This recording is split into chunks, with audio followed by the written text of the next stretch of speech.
Bonsoir les amis, ravi de vous retrouver. Ce soir nous accueillons Monsieur Keta Stephenson. Bonsoir. Bonsoir. Vous êtes consultant associé en intelligence stratégique. Ça donne mal à la tête rien que de le dire. Expliquez-nous, c'est quoi? Je suis consultant en stratégie, au sens où j'accompagne les entreprises ou les institutions, voire des personnalités, dans la mise en place de leurs projets. Elles ont une idée, on la transforme en projet, c'est-à-dire en déterminant quel type de financement, quel type de marché sont visés. Contraintes, etc. Contraintes, Comment voilà, le faire, les leviers. Exactement. Et puis ensuite, on peut aller jusqu'à la coordination de l'ensemble des équipes d'expertise qui doivent faire le projet de manière très concrète. Les ingénieurs, etc. Exactement. Alors, avant de développer ce chapitre, on voit que vous êtes quand même quelqu'un qui a eu un parcours remarquable. Vous avez travaillé dans un ministère, à la Chambre de commerce.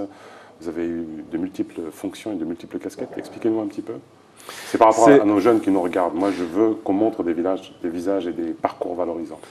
En réalité, à la base, je suis un juriste de droit international et lobbyiste, parce que j'ai appris la stratégie et le droit international à l'université. Le lobbyisme, qui est tellement décrié, c'est quoi? Alors, le lobbying, c'est les actions qui sont mises en place pour permettre à un projet ou une idée d'être diffusée, expliquée et d'être concrétisée, mise en place auprès de l'ensemble des acteurs, que ce soit la personne directement concernée ou la personne la moins concernée. D'accord. Vous parlez plusieurs langues? Oui. J'ai travaillé à l'étranger et en droit international, j'ai été amené très vite à avoir de l'expérience à l'international.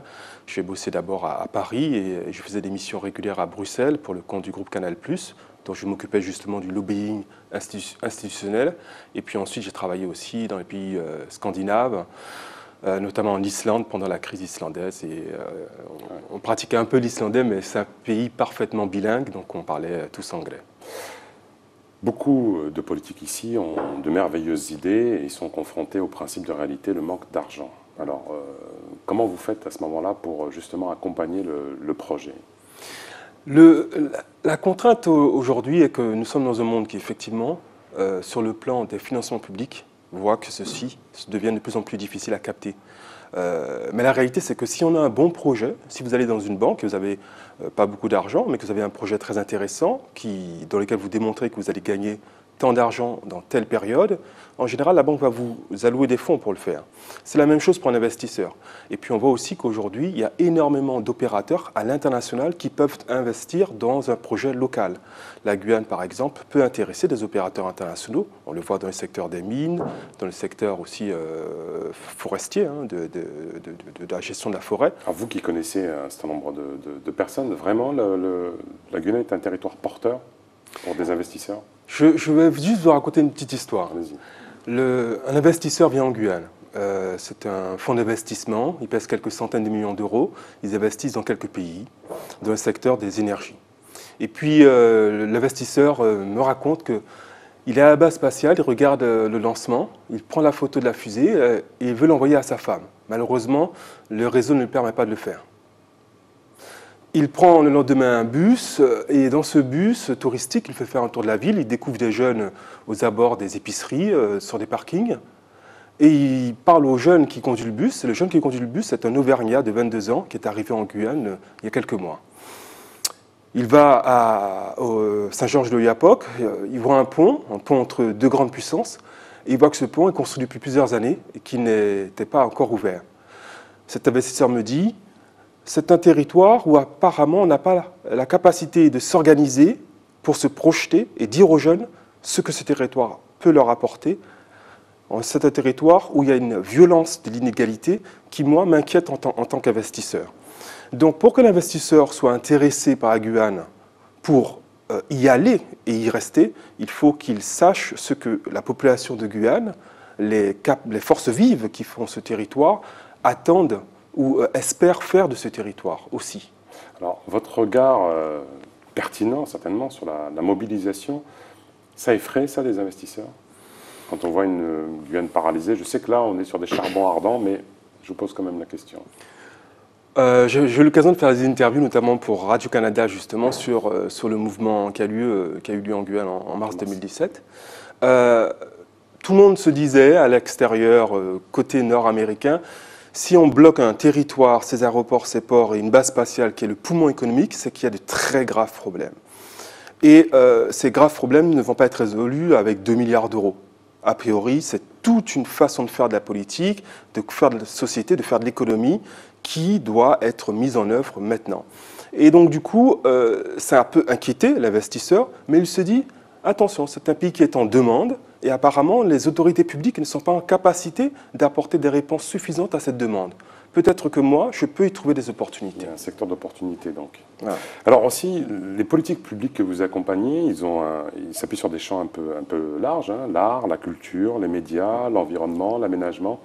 Expliquez-nous un peu comment en tant que consultant, vous surfez un peu sur tous ces champs. Nous avons une équipe et cette équipe a des pools d'expertise qui sont basés en Guyane et à l'extérieur. Et c'est en fonction du projet qu'on mobilise ces pools d'expertise. Nous avons... Je sais que l'environnement est un thème porteur, par exemple, ici en Guyane. Tout à fait. On a la biodiversité, nous sommes le grenier de la biodiversité française.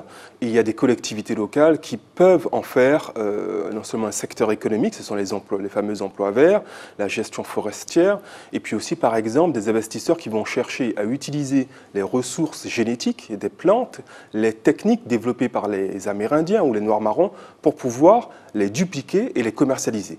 Là, c'est un accompagnement qu'il faut avoir pour faire face à ces très puissants opérateurs et en même temps préserver les intérêts des populations locales. C'est important pour vous d'être toujours sur cette poutre, de préserver les intérêts locaux?